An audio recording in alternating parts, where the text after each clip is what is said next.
Hello everyone, welcome back to our channel learn crafted. तो आज हम करने वाले हैं डीएलएड फर्स्ट ईयर का मैथमेटिक्स सब्जेक्ट।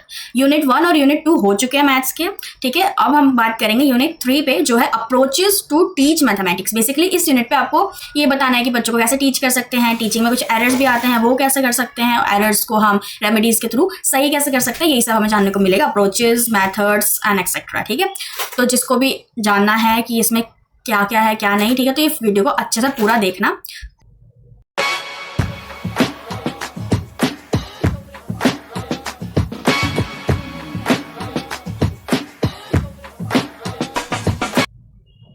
सबसे पहला टॉपिक है कंसेप्ट फॉर्मेशन इन मैथमेटिक्स, कि मैथमेटिक्स जो है बच्चे उसको कैसे जानते हैं, समझते हैं। मैथमेटिक्स के जितने भी कॉन्सेप्ट हैं, जैसे नंबर्स से रिलेटेड, शेप, मेजरमेंट, जितने हमने देखा था ना प्रीवियस हमारे यूनिट में, जितने भी कॉन्सेप्ट है बच्चे देखते हैं, उन सभी कॉन्सेप्ट को बच्चा समझता कैसे है, ठीक है। उसके ब्रेन में प्रोसेस कैसा होता है, वो कंसेप्ट को फॉर्मेशन कैसे होता है उस कंसेप्ट का, ठीक है। यानी वो उसको जानता कैसे, समझता कैसे है, ये बताने की कोशिश किया। तो उसमें क्या है कि सब बच्चों का अलग अलग होता है थिंकिंग प्रोसेस, राइट।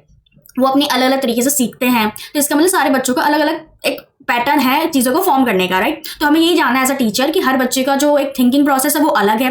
मैथमेटिक्स को अगर आप चाहते हो कि सब बच्चे तक वो पहुंचे, सब बच्चे उसको अच्छे से जाने, तो आपको ये करना होगा कि आपको समझना होगा कि किस तरीके से आप अच्छे अच्छे अप्रोचेस को देख के, मैथड्स को देख के, एक्टिविटीज़ प्लान करके, टीएलएम को यूज़ करते हुए आप मैथमेटिक्स पढ़ाओ, ताकि प्राइमरी बच्चों को अच्छे से समझ में आए और वो जो बेसिक नॉलेज होता है, वो जो नींव होती है नॉलेज की, वो अच्छे से आप उनको समझा पाओ। क्योंकि अगर आपने अच्छा एक बेस बना दिया, फाउंडेशन बना दिया बच्चों का, तो वो आगे आपको बहुत हेल्प करेगा कि मैथ्स की वो जितने भी आगे क्वेश्चंस करेंगे या हायर नॉलेज लेंगे तो उसमें उन्हें बिल्कुल भी दिक्कत नहीं आएगी। तो ये बहुत ज़रूरी है जानना कि बच्चों को कैसे एक मैथ्स का कॉन्सेप्ट हम डेवलप करते हैं, ठीक है। तो इस यूनिट में यही कहा है कि concept formation in mathematics means how student develop an understanding of mathematical ideas like number, shape, measurement, etc. ठीक है, तो ये आपको समझ आ गया। इसके बाद हम बात करेंगे इंपॉर्टेंस क्या है, कंसेप्ट फॉर्मेशन है, इसका इंपॉर्टेंस क्या है हमारे एलिमेंट्री लेवल पे, हमारे प्राइमरी लेवल पे क्या इंपॉर्टेंस है।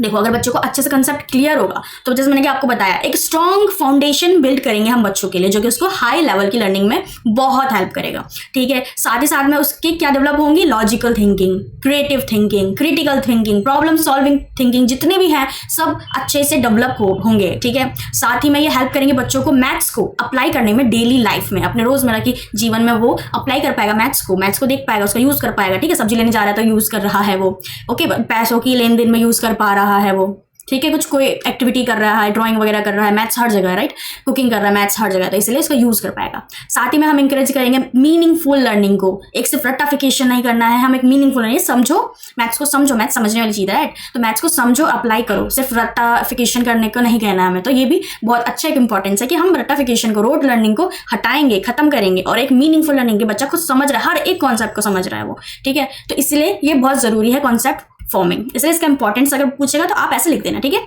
पहले बता देना कि कौन सा फॉर्मेशन क्या होता है, उसके बाद इंपॉर्टेंस क्या है इसका। ऑफकोर्स हम तो प्राइमरी लेवल की ही बात करेंगे, क्योंकि एलिमेंट्री हमारा शब्द, हमारा डिप्लोमा ही है, राइट। नेक्स्ट देखते हैं, नेक्स्ट क्या है। एक एग्जांपल है यहाँ पे कि जैसे कि एक बच्चा है, ठीक है, उसको हमने 3 रेड बॉल दे दिए, ठीक है, 2 उसको ब्लू बॉल दे दिए, ठीक है, एंड वो अंडरस्टैंड कर पा रहा है कि टोटल कितने बॉल है, 5। तो इसका मतलब क्या है, they are forming the concept of addition. उसको पता चल रहा है कि कैसे चीज़ों को हम ऐड कर रहे हैं, जोड़ रहे हैं, राइट। अब वो ये भी तो कह सकता था कि नहीं ये 4 नहीं है, ये 5 नहीं है, 4 है, ये 5 नहीं है, ये तो 6 है। बट अगर वो कर पा रहा है, वो बता पा रहा है कि 3 रेड बॉल है, ये 2 ब्लू बॉल है, बट ये टोटल तो 5 बॉल है, ठीक है। तो अगर बता पा रहा है, इसका मतलब है कि उसको एडिशन का कॉन्सेप्ट बहुत अच्छे से समझ आ गया, यानी उसको जो कंसेप्ट फॉर्मेशन है एडिशन का, वो बहुत अच्छे से आ गया, ठीक है। तो ये एक एग्जाम्पल हो गया, ओके। नेक्स्ट हमारा टॉपिक है अप्रोचेस टू टीचिंग मैथमेटिक्स। देखो, हमारे सिलेबस में ना मेनली 2 अप्रोचेस दे रखे हैं, ठीक है, तो हमें वही पढ़ना है, ओके। तो अगर कहीं पूछे आपके क्वेश्चन में, तो आपको भी ये 2 अप्रोचेस अच्छे से बता देने हैं, ठीक है। तो देखो, पहला अप्रोच तो है हमारा एक्टिविटी बेस्ड अप्रोच, ठीक है, और दूसरा अप्रोच है हमारा कंस्ट्रक्टिविस्ट अप्रोच, ठीक है। तो चलिए इन दोनों को अब अच्छे से ध्यान से समझते हैं कि ये दोनों अप्रोचेस क्या कहते हैं। तो ये एक्टिविटी बेस्ड अप्रोच से आपको पता ही चल रहा होगा ना कि एक्टिविटी करवाना है, ठीक है। तो इसमें यही है कि आपको एक प्लेफुल एंगेजिंग एक्टिविटी करवाना है, जिसके जरिए बच्चा मैथ्स को बहुत अच्छे से समझ पाए, क्योंकि बच्चे खेल के ही बहुत अच्छे से सीख पाते हैं, ठीक है। इसलिए इसमें कहा है कि इसमें बच्चा क्या होता है, लर्निंग बाय डूइंग करता है, ठीक है। इसमें बच्चा जितना खेल खेल के एक्टिविटी कर करके सीखता है, उतना उसकी क्यूरियोसिटी डेवलप होती है, साथ ही में उसका इंटरेस्ट बढ़ता है, ठीक है। इसलिए ये अप्रोच बहुत ही अच्छा माना गया है मैथ्स के लिए, ठीक है। फॉर एग्जाम्पल, आपने जैसे कुछ बटन वगैरह दे दिए, बटन्स हैं, बीट्स, बटन्स काउंट करने के लिए, स्टोन्स दे दिए, काउंट करो इसको, तो उससे वो खेल भी रहा है, काउंट भी कर रहा है कि अच्छा ये इतने हैं, आपने रैंडमली दे दिए निकाल के, बच्चा अपने अपने काउंट करके बता रहा है कि मैम मेरे पास इतने हैं, मेरे पास इतने हैं, फिर आप जाके चेक कर रहे हो कि हाँ वेरी गुड, आपने सही बताया, ठीक है। वैसे हमारे एक बिल्डिंग ब्लॉक्स आते हैं, ठीक है, अलग अलग शेप के आते हैं, उससे बच्चा कुछ क्रिएट कर रहा है, कुछ बना रहा है, तो उससे क्या बच्चे के अंदर शेप की अंडरस्टैंडिंग बच्चे के डेवलप हो रही है। तो ये एक्टिविटी बेस्ड लर्निंग है, ठीक है। तो ये अप्रोच आप यूज कर सकते हैं मैथमेटिक्स को पढ़ाने के लिए। दूसरा अप्रोच कौन सा हमारा, कंस्ट्रक्टिविस्ट अप्रोच क्या कहता है, देखो कंस्ट्रक्टिविस्ट अप्रोच में ये कहा गया है कि learners build their own knowledge, जो बच्चे हैं, जो लर्नर्स हैं, वो अपनी नॉलेज खुद बिल्ड कर सकते हैं, बस आपको उनकी एक सहायता करनी है, राइट। टीचर्स को एक गाइड जैसा रहना है, एक फैसिलिटेटर जैसा रहना है, ठीक है। सब उनको बस आपने बैठा दिया, लेक्चर नहीं देते रहना कि ये सीख लो, अपने दिमाग में डाल लो, याद कर लो, रट्टा कर लो, नहीं, आपको उन्हें मौका देना है, कुछ ऐसे पजल्स दे दो कि वो तो खुद ऐसे कर पाए कि सीख रहे हैं कुछ, आपने उन्हें कोई पजल दे दिया, उसको कुछ सॉल्व करने की कोशिश कर रहा है, द लास्ट उनको आ जा रहा है। तो ये होता है कंस्ट्रक्टिविस्ट अप्रोच की बच्चा खुद नॉलेज को बिल्ड कर रहा है, बना रहा है, बट आप उसकी थोड़ी थोड़ी हेल्प कर दे रहे हो, थोड़ा सा हिंट दे रहे हो, ठीक है। तो ये होता है, सिर्फ आप उसको बैठा के जो बोल नहीं रहे हो, वो रट नहीं रहा है, ठीक है। बेसिकली ये हमारे जो कंस्ट्रक्टिविस्ट कौन थे, पियाजे और वाइगॉट्स्की, ठीक है। तो इन्हीं की थ्योरीज पे बेस्ड ये अप्रोच है। फॉर एग्जाम्पल आपने बच्चों को कुछ सम वगैरह दे दिया, तो वो अपने अलग अलग तरीके से सम को यूज कर रहे हैं, उसका अलग अलग फॉर्म, डिफरेंट वेज डेवलप कर रहे हैं सम को करने का, राइट। आप इसमें ग्रुप एक्टिविटीज भी दे सकते हो, डिस्कशन वगैरह भी कर सकते हो। जैसे कंस्ट्रक्टिव अप्रोच है ना, तो ये बहुत ज्यादा हेल्पफुल होता है, ठीक है। तो समझ आइए दोनों अप्रोच, कोई भी प्रॉब्लम है तो कमेंट करके पूछ लेना, ओके। नेक्स्ट है हमारा methods and strategies of teaching mathematics. देखो मैथमेटिक्स को टीच करने के लिए कुछ मेथड्स भी तो रखते हैं, राइट। ये तो अप्रोच की बात कर ली हमने। मेथड्स होता तरीका, किस तरीके का आप काम कर रहे हो या स्ट्रेटजी अपना रहे हो कोई भी टीचिंग करने के लिए या लेसन को डिलीवर करने के लिए, राइट। तो मेथड्स आप 2-3 आप एक ही लेसन प्लान में डाल सकते हो, राइट। फॉर एग्जाम्पल आपने प्रॉब्लम सॉल्विंग एक मेथड डाल दिया, ठीक है। फिर कुछ एक्टिविटीज के बाद कुछ आपने कुछ लेक्चर ले ली छोटी सी, फिर आपने उसके अंदर कोई भी एनालिसिस वाले मेथड डाल दिया, बच्चा एनालिसिस कर रहा है, ठीक है। प्रॉब्लम सॉल्व कर लिया, अब उस एनालिसिस कर रहा है, एक में आपने डिडक्टिव तरीका इस्तेमाल कर लिया, ठीक है। तो हमारे ये सब दे रखे। तो चलिए बात करते हैं हमारे कौन कौन से इंपॉर्टेंट मेथड्स हैं जो आपको जानने हैं, ठीक है। जो हमारे सिलेबस में मैंने लिखा है स्पेसिफिक कि ये मेथड्स पहले पढ़ो, ठीक है। पहला हमारा इंडक्टिव मेथड, यानी कि इस मेथड में सबसे पहले आप बच्चों को एग्जांपल्स देते हो। बहुत सारे एग्जांपल दे दिया आपने कि 2 + 2 4 हो गए, ठीक है। 4 में 2 प्लस किया 6 हो गए, 6 में 2 प्लस किया 8 हो गए, ठीक है। उसके बाद बच्चों को ये बताया कि ये कौन सा रूल हो रहा है या ये क्या बन रहा है, ये 2 का टेबल भी बन रहा है, राइट। तो बच्चों को बता देखो ये तो 2 का टेबल भी बन रहा है, यानी 2 का टेबल इस तरीके से बन सकता है, मल्टीप्लाई से भी बन सकता है, प्लस से भी बन सकता है। यानी कि वाला एग्जांपल दिया बच्चों को, उसके बाद एक उसका रूल बताया कि क्या होता है, कैसे होता है, ठीक है। ये भी बताया कि ये तो सारे इवन नंबर्स आपको दिख रहे हैं, राइट। फिर हमने ये बताया कि इवन नंबर होते क्या है, अच्छे से ये बताया, ठीक है। तो यही होता है हमारा इंडक्टिव मेथड, और जो कि बहुत ही बढ़िया मेथड होता है, ठीक है, छोटे बच्चों के लिए, क्योंकि वो अच्छे से समझ पाते हैं, रूल्स अच्छे से याद कर पाते हैं, इसमें ऑब्जर्व करते हैं हर पैटर्न को, ठीक है। तो इसके अंदर बच्चे सभी पैटर्न को ऑब्जर्व करते हैं कि कैसे क्या हो रहा है, क्या नहीं हो रहा, क्या करना चाहिए, इसका रूल ये है तो ये सही है या नहीं है, ठीक है। तो आपको समझ में आया? कोई भी दिक्कत परेशानी हो तो पूछ लेना मुझे। नेक्स्ट हम देखते हैं हमारा मेथड क्या है। नेक्स्ट है डिडक्टिव मेथड, यानी इसी का हमारा अपोजिट मेथड। उसमें सबसे पहले हमने एग्जांपल बताया था, इसमें हम सबसे पहले रूल्स बता देंगे, डायरेक्ट रूल बता दिया कि भाई देखो अगर किसी चीज का एरिया निकालना है तो तुम्हें लेंथ मल्टीप्लाई बाय ब्रेथ करना होगा, तो तुम्हें वो आंसर का सोल्यूशन मिल जाएगा, ठीक है। बता दिया। अब बहुत सारे एग्जांपल्स हैं, प्रैक्टिस करवाओ और समझाओ कि हाँ ये तो सही है, ठीक है। तो टीचर्स पहले रूल्स बच्चों को बताएंगे, उसके बाद बहुत सारे एग्जाम्पल के थ्रू उनका जो कॉन्सेप्ट है उसको क्लियर कर देंगे, ओके। नेक्स्ट है हमारा प्रॉब्लम सॉल्विंग मेथड। इसके अंदर क्या है, बच्चे थिंक करेंगे, सोचेंगे, समझेंगे, प्लानिंग करेंगे, सॉल्यूशन निकालेंगे, तो सॉल्व करेंगे। इसमें बच्चा सोच भी रहा है, प्लानिंग भी कर रहा है, सॉल्यूशन भी निकाल रहा है, थोड़ा बहुत एग्जांपल्स भी देख रहा है, थोड़ा एरर भी हो रहा है, और फिर से ट्राई करने की कोशिश कर रहा है, प्रॉब्लम को सॉल्व कर रहा है वो, ठीक है। इसके अंदर बच्चे क्या है, लॉजिकल थिंकिंग उसकी बहुत इंप्रूव होगी, ठीक है। और साथ ही में उसके कॉन्फिडेंस इंक्रीज होगा कि हाँ भाई मैं भी कुछ कर सकता हूँ, मैं मेरे अंदर भी एक क्षमता है कि मैं ये चीज़ कर सकता हूँ, ठीक है। ये भी बच्चों में बहुत बढ़ता है, ठीक है। फॉर एग्जाम्पल ये कि बच्चों को आपने बता दिया कि जैसे आपके पास 100 रुपये की आपके पास 100 रुपये हैं, ठीक है। आपको 3 पेन खरीदना है, 2 नोटबुक खरीदना है, तो आपके पास कितने रुपए बच जाएंगे बाद में। तो बच्चा खुद सोच रहा है कि मैम इतने की अगर ये होगी ना तो फिर इतने से हम मल्टीप्लाई कर देंगे, फिर मल्टीप्लाई करके पेन और नोट के रेट को प्लस कर देंगे और उसको माइनस कर देंगे 100 से। तो ऐसे तो बच्चा को खुद निकाल रहा है, तो बच्चों को कॉन्फिडेंस बढ़ रहा है, लॉजिकल थिंकिंग इंप्रूव हो रही है, और कहेंगे आप हेल्प भी कर दोगे, राइट, क्योंकि टीचर्स तो है गाइडेंस के लिए। तो इसलिए ये भी मेथड बहुत अच्छा मेथड होता है मैथ्स को पढ़ाने के लिए, ओके। नेक्स्ट है हमारा एनालिसिस मेथड। इसमें क्या है, बच्चा एनालिसिस कर रहा है, ठीक है। इसमें बच्चा ब्रेक कर रहा है प्रॉब्लम को इनटू स्मॉल स्टेप्स, बड़ा सा प्रॉब्लम है उसको छोटे छोटे पार्ट्स में ब्रेक कर करके समझ रहा है। फॉर एग्जांपल मल्टीप्लिकेशन का हो गया, ठीक है। तो उसमें कैसे कर रहा है, ये छोटे छोटे पार्ट में ब्रेक करके कर रहा है, ठीक है, समझ में आ रहा है। तो इससे बच्चा आराम से कर सकता है। अगर 23 को 4 से मल्टीप्लाई करना है तो पहले ये कर सकता है कि 20 को 4 से करते ईजी रहेगा, ठीक है। उसके बाद 3 को 4 से वो ईजी, फिर इसको प्लस कर दिया। तो ऐसे छोटे छोटे पार्ट्स में एक बड़े प्रॉब्लम को सॉल्व कर रहा है ब्रेक कर करके, उसको कहते हैं एनालिसिस मेथड, ठीक है, याद रहेगा।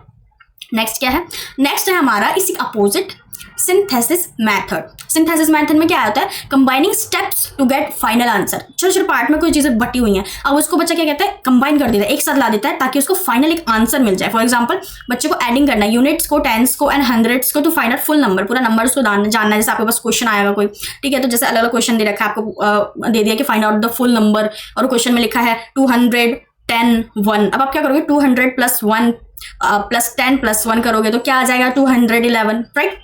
तो यही है 211 आ जाएगा ना। तो यही है कि बच्चा क्या कर रहा है, सभी जो पार्ट्स में दे रखा है उसको प्लस करके एक फुल नंबर, एक फुल सॉल्यूशन निकाल रहा है। इसको कहते हैं सिंथेसिस। यानी कि इंडक्टिव का अपोजिट होता है डिडक्टिव मेथड, और एनालिटिक्स जो हमारा है एनालिसिस मेथड, राइट, है ना। एनालिसिस मेथड का हमारा अपोजिट क्या है, सिंथेसिस मेथड, समझ गए। और प्रॉब्लम सॉल्विंग का पता ही है। उसके बाद प्रोजेक्ट मेथड, इसमें कहते हैं doing real world task using mathematics. आपने प्रोजेक्ट का मतलब ही होता है कि आप रियल वर्ल्ड में जा रहे हो, एक प्रोजेक्ट कर रहे हो, रियल वर्ल्ड से जुड़ा हुआ उसमें जा रहे हो, ठीक है। जैसे कि हमने मेजरमेंट का कोई कॉन्सेप्ट ले लिया कि चीज़ों को मेजर करो, कौन कितने सेंटीमीटर है, कितने हमारे इंचेस है, फुट है, कैसे हम लोग नाप रहे हैं। तो अब बच्चों कहते हैं कि किचन में जाओ, अपने घर में जाओ, और आप अपने जितने भी इंस्ट्रूमेंट आपको दिखे कि मेजरेबल हैं और आप उसको मेजर कर सकते हो, तो उसको मेजरमेंट ला के हमें दिखाओ, उसका रिजल्ट दिखाओ, ठीक है। तो ये हो सकता है हमारा प्रोजेक्ट मेथड, ठीक है। नेक्स्ट क्या है, अल्टरनेटिव स्ट्रैटेजीज भी बहुत सारी होती है। जैसे आपने कोई राइम यूज़ कर लिया मैथमेटिक्स सिखाने के लिए, कोई राइमिंग जिससे बच्चों को कोई टेबल या रूल याद कर ले। गेम्स वगैरह करवा सकते हो जिससे बच्चों को कोई कॉन्सेप्ट क्लियर हो जाए। जैसे मैंने पजल्स भी बताया था, उससे भी आप बहुत से कॉन्सेप्ट को क्लियर कर सकते हो, समझा सकते हो बच्चों को कोई चीज़, ठीक है। कोई डिजिटल टूल्स हो गए हमारे जितने भी, ठीक है, वो सब यूज़ कर सकते हो, कंप्यूटर्स वगैरह बच्चों को, या स्मार्ट बोर्ड का अच्छे से यूज़ करके, या क्वेश्चन बच्चों को दे के कुछ, ठीक है, तो उन सबको भी यूज़ करके आप करवा सकते हो। तो बहुत सारे और भी स्ट्रेटेजीज हैं, और जो आपको पता है वो भी लिख सकते हो इनके साथ साथ। तो ये बहुत इंपॉर्टेंट है, अगर ये लिखोगे तो अच्छे मार्क्स आएंगे, तो ये वाले याद कर लेना, ठीक है। नेक्स्ट है हमारा barriers to meaningful learning of mathematics. देखो, हर चीज़ को लर्न करने के ना कुछ रुकावटें आती हैं, ठीक है। हमारी लाइफ ही ऐसी है, हमारी लाइफ में ही हर चीज़ के अंदर रुकावटें आती हैं, हमें उसको टैकल करना है, उन रुकावटों से आगे बढ़ना है, राइट। तो देखते हैं हमारे जो हमारी पढ़ाने वाली हो ना, हमारे बैरियर्स, वो हमारे ऑफिशियल सिलेबस में दे रखे हैं एज इट इज़, तो इन्हीं को हम पढ़ेंगे अच्छे से, ठीक है। पहला क्या है, चाइल्ड्स थिंकिंग। देखो, बच्चे की सोच, अगर उसकी सोच में कुछ प्रॉब्लम है, ठीक है, एक लिमिटेड उसका सोच है, थिंकिंग प्रोसेस है, कोई भी प्रॉब्लम है, जेनेटिकली हो गया या कुछ भी उसको डिजीज वगैरह हो गया, डिसऑर्डर वगैरह हो गया, ठीक है, तो उसकी वजह से अगर बच्चे की थिंकिंग में कोई प्रॉब्लम है ना, तो हो सकता है कि वो मैथ्स में अच्छा परफॉर्म ना कर पाए, और ये एक बैरियर के रूप में हमारे सामने आए कि मैथ्स में बच्चा सीख नहीं पा रहा है, ठीक है। तो लिमिटेड मैच्योरिटी हो गई, या बैकग्राउंड उसका कुछ ऐसा जिसमें बच्चा सीख नहीं पा रहा, उसकी थिंकिंग थोड़ी ऐसी हो गई है, ठीक है। तो ये भी एक बैरियर हो गया। दूसरा है फियर ऑफ मैथ्स। बच्चा मैथ्स से डरता है, ठीक है, उसको लगता है कि भाई नहीं होता, हम मुझसे नहीं होगा, मुझे नंबर से डर लगता है, कोई भी दिक्कत परेशान से डर लगता है, ठीक है। जैसे कोई उसको पहले कोई ऐसा टीचर मिला, बहुत स्ट्रिक्ट टीचर, जिसने उसके अंदर डर बैठा दिया कि अगर तुम ये नहीं करोगे तो मैं तुम्हें डंडे से मारूंगा, ये करूंगा, पनिशमेंट दूंगा, कोई भी, ठीक है। तो या फिर उसको सपोर्ट नहीं किया, इमोशनली उसको वैसे किया, क्लास के सामने उसको बेइज्जत किया कि तुझे तो मैथ आता ही नहीं है। तो इससे क्या होगा ना, बच्चे के अंदर फियर आ जाएगा कि भाई मैथ्स की क्लास लेनी नहीं, मैथ्स का सब्जेक्ट पढ़ना नहीं, इसमें मेरी बेइज्जती होती है, मुझे आता नहीं है, मुझे प्रॉब्लम होते हैं, ठीक है। तो वो फियर की वजह से भी हमारे अगर आगे जाके बैरियर बन सकता है ये मैथ्स को समझने के लिए, ठीक है। नेक्स्ट है हमारा मिसकंसेप्शन। मान लो बच्चों को ना कोई कंसेप्ट क्लियर ही नहीं है, उसको थोड़ा सा प्रॉब्लम है उसको, या फिर वो सोचता है कि यही चीज़ सही है। फॉर एग्जांपल 1/5 उसे लगता है ना बिग है, बड़ा नंबर है, 1/2 से, बल्कि ऐसा नहीं है, हाफ तो 1/5 से बड़ा होता है, राइट। तो ये जैसे इसका एक कंफ्यूजन है ना, मिसकंसेप्शन है। और कंफ्यूजन हो सकता है शेप्स में या साइंस में, जैसे मल्टीप्लाई और प्लस के साइन में बच्चे को प्रॉब्लम है, उसे समझ नहीं आता, तो उसकी वजह से भी क्या सही है, बैरियर साबित होता है मैथ्स की लर्निंग में, मैथ्स को सीखने में, ठीक है। उसके बाद है केयरलेस मिस्टेक्स। बच्चा कॉपी करते हुए कुछ बोर्ड से कुछ उतार रहा है, ठीक है, कॉपी कर रहा है, उसमें कुछ गलती कर दी, ठीक है, कोई नंबर को आगे पीछे कर दिया गलती से लिखते हुए। जैसे बच्चे को लिखना था 49, उसने लिख दिया 94, गलत हो गया ना। या फॉरगेटिंग स्टेप्स, बच्चा भूल ही गया स्टेप, एक स्टेप बीच में से हटा ही दिया, तो उसको बाद में जब रिवाइज करेगा उसको लगा, अरे ये तो आई नहीं, ये तो सही नहीं है, तो आंसर मैंने तो ऐसे किया था ये। तो इससे क्या है, केयरलेस मिस्टेक्स हो गया, बच्चा कुछ भूल गया बीच में या कुछ गलती कर दी, तो ये भी एक बैरियर के रूप में साबित होता है बच्चों का, ठीक है, कि बच्चा याद नहीं कर पा रहा है, मैथ्स नहीं कर पा रहा है, ठीक है। कुछ कॉमन एरर्स ये भी हो सकता है, जैसे यूनिटी बच्चों को नहीं पता है कि सेंटीमीटर क्या होता है, मीटर क्या होता है, एल का साइन क्या होता है, एल मतलब लेंथ होता है, मल्टीप्लाई ब्रेथ, ये सब यूनिट्स बच्चों को नहीं पता है, ठीक है, या फिर बच्चे ने मिस यूज़ कर दिया किसी ऑपरेशन का, कोई सॉल्यूशन कर रहा है, उसमें बच्चे ने कुछ मिस यूज़ कर दिया, उसको समझ एक्स्ट्रा कोई स्टेप डाल दिया या कुछ कम ही रख दिया, ठीक है, या डेसिमल जो प्लेसमेंट है उसको गलत कर दिया, ठीक है, कि प्लस करने के बाद डेसिमल कहाँ जाएगा उसने कहाँ रख दिया, ठीक है, तो उसमें भी प्रॉब्लम हो सकती है। तो ये चीज़ें जो होती है ना, ये सब बैरियर का काम करती है मैथमेटिक्स की लर्निंग में, मैथमेटिक्स को पढ़ने में, पढ़ाने में, समझने में। तो ये सब एरर होते हैं, ये सब बैरियर्स होते हैं, ठीक है। तो हमें इन सबको टैकल करना है, ठीक है। तो क्योंकि हम टीचर हैं तो हमको ध्यान में रखना है कि ये बैरियर्स जो है हम कम से कम अपनी क्लासरूम में आने दें, ठीक है। तो यहाँ पे हमने पढ़ लिया बैरियर्स। उसके बाद हम पढ़ेंगे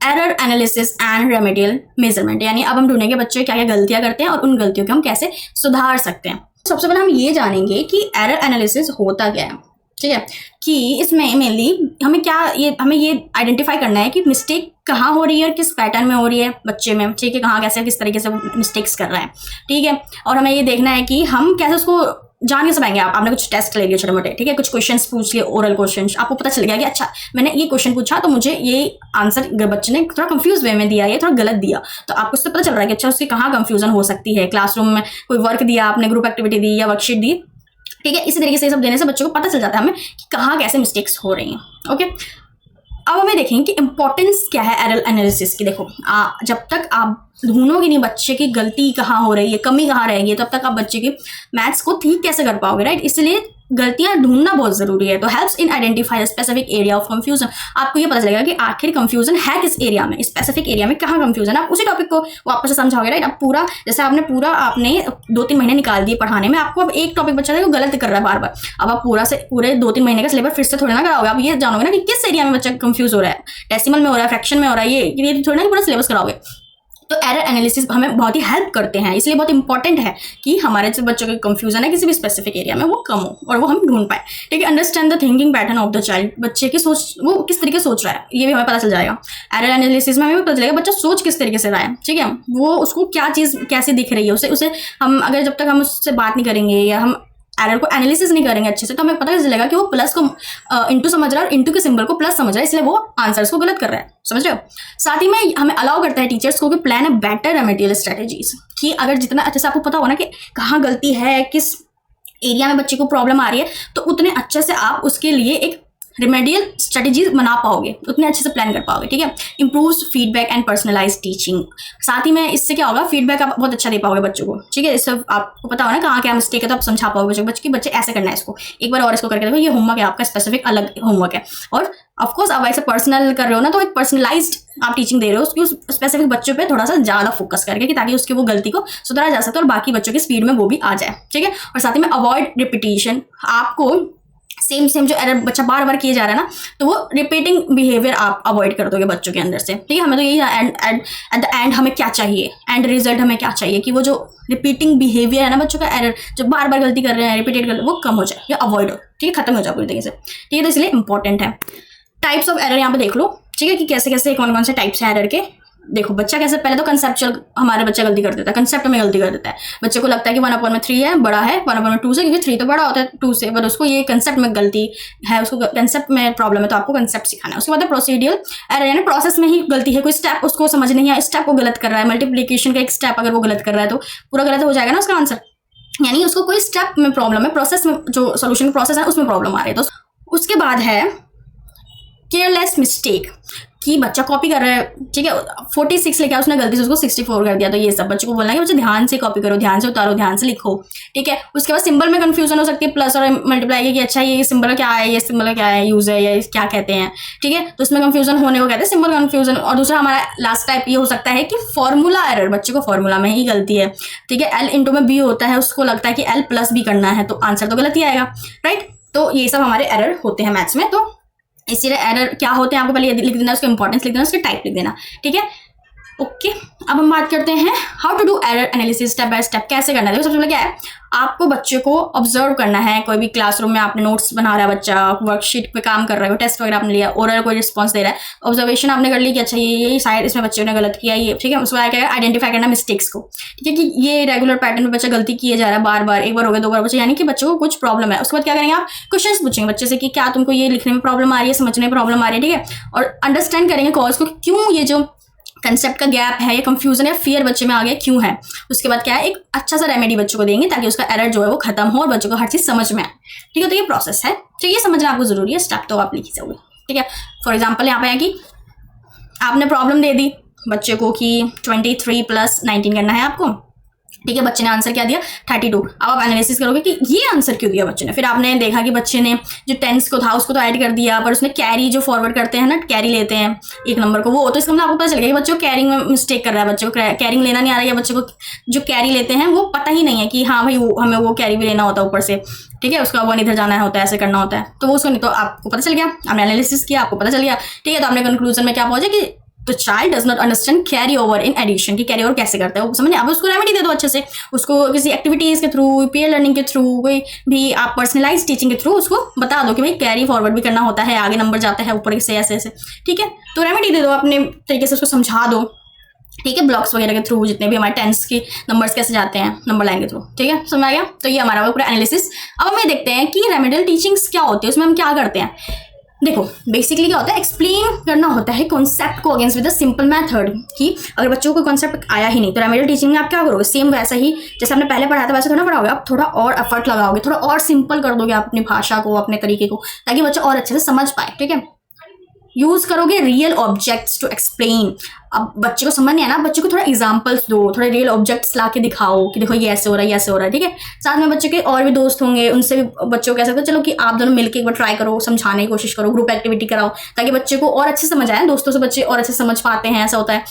ये भी कर सकते हो आप रेमेडियल टीचिंग में। ठीक है, या फिर आप थोड़ा एक्स्ट्रा प्रैक्टिस के लिए दे दो कि आप थोड़ा प्रैक्टिस करो, लगता है आप ना भूल जा रहे हो, कोई कॉन्सेप्ट भूल जा रहा है बार बार, जैसे कहते हैं ना कैरी फॉरवर्ड लेना ही भूल जा रहा है, तो थोड़ा एक्स्ट्रा क्वेश्चंस दे दो कि एक बार ये करके देखना, थोड़ा एक्स्ट्रा प्रैक्टिस करके देखना तो आ जाएगा। तो ये भी हो सकता है रेमेडियल टीचिंग। ठीक है, आप अपनी तरफ से भी डाल सकते हो कि आपको क्या लगता है रेमेडियल टीचिंग में क्या डाल सकते हैं। ठीक है, ठीक है, और साथ ही में आप इंकरेज कर सकते हो विदाउट स्कोल्डिंग। बच्चों को चिल्लाना नहीं है कि अभी तुझे तो ये आता ही नहीं, पूरी क्लास के सामने चिल्ला रहे हो, उसकी बेइज्जती करो, नहीं, उसको ध्यान से बैठाओ, समझाओ, या इंकरेज करो। ठीक है, आप भूल जा रहे हो स्टेप को, आप बार बार लेंथ प्लस ब्रेथ कर दे रहे हो, बल्कि लेंथ मल्टीप्लाई ब्रेथ होता है, कोई बात नहीं, आप याद रखो, हो जाएगा। ऐसे बच्चों को करना है। ठीक है, उसमें चिल्लाना वगैरह नहीं है, उसको डीमोटिवेट नहीं करना है, उसका कॉन्फिडेंस बढ़ाना है। ठीक है, और साथ ही साथ में अगर वो कुछ चीज़ें याद कर लेता है ना, कोई 2 क्वेश्चन आपने 5 क्वेश्चन दिए, उसमें से 3 क्वेश्चन वो सही करता है, बाकी 2 गलत कर देता है, तो उसको वो बताओ कि वाह आपने तो 3 सही किए हैं, यानी आपको 3 करते समय आपको याद था, उसके बाद आप कंफ्यूज हो गए, तो आपने ये बहुत अच्छे से किया, आप और ट्राई करोगे तो ऐसे किया, उसको थोड़ा प्रेज करो। राइट, कि उसकी छोटी छोटी जो सक्सेस है ना उसको प्रेज करो कि अच्छा आपने तो इतना इंप्रूव कर लिया, इन चीज़ों को इतना इंप्रूव कर लिया। ठीक है, तो ये भी हमारी रेमेडियल टीचिंग का पार्ट होती है। ठीक है, तो हमको ये जानना चाहिए कि इस तरीके से होता है टीचिंग। ओके, तो यहाँ पे हमारा खत्म होता है यूनिट 3। जिसको ये वीडियो अच्छी लगी वो लाइक कर देना, सब्सक्राइब कर लो चैनल को, ताकि ऐसी और वीडियोस मिलती रहे, और टीचिंग से रिलेटेड इसमें बहुत सारी मिलेगी। ठीक है, अलग अलग कॉन्सेप्ट होता है ना, तो उस पर भी अभी आएंगे, एक बार सिलेबस खत्म हो जाए सबका, उसके बाद उस पर भी आएंगे अलग अलग टॉपिक वाइज। ठीक है, और अगर कोई भी सजेशन हो, फीडबैक हो, तो मुझे कमेंट में बता देना। ओके, मोस्ट वेलकम आपके फीडबैक का। और कैसी लगी वीडियो ये भी बता देना कमेंट में, और आपको और किस टॉपिक पे वीडियो चाहिए, किस सब्जेक्ट पे, किस यूनिट पे चाहिए, वो भी बता देना मुझे। ठीक है, नोट्स आपको मिल जाएंगे टेलीग्राम चैनल पे, टेलीग्राम चैनल का लिंक डिस्क्रिप्शन में आपको मिल जाएगा, वहाँ से आप नोट्स ले सकते हो। बहुत सारे नोट्स वहाँ दे रखे हैं मैंने फ्री ऑफ कॉस्ट, आप वहाँ पे ले सकते हो, बाकी भी मैं दे दूंगा वहाँ पे। ठीक है, और साथ ही में वहाँ पे टेलीग्राम पे पिन कमेंट में आप देखना, तो टेलीग्राम ग्रुप है, तो वहाँ पे आप ज्वाइन करके बात भी कर सकते हो, अगर आपको चैटिंग करनी हो ना, कि वहाँ पे और बच्चों से पूछ सकते हो, कुछ कंफ्यूजन हो तो मैं तो हुई कमेंट में मैं बात करूँगी आपसे, वहाँ पे भी कर सकते हो। ठीक है, तो चलो कोई भी क्वेश्चन वगैरह हो तो पूछ लेना, बाकी वीडियो कैसी लगी बताना ज़रूर। Okay, bye bye, all the best.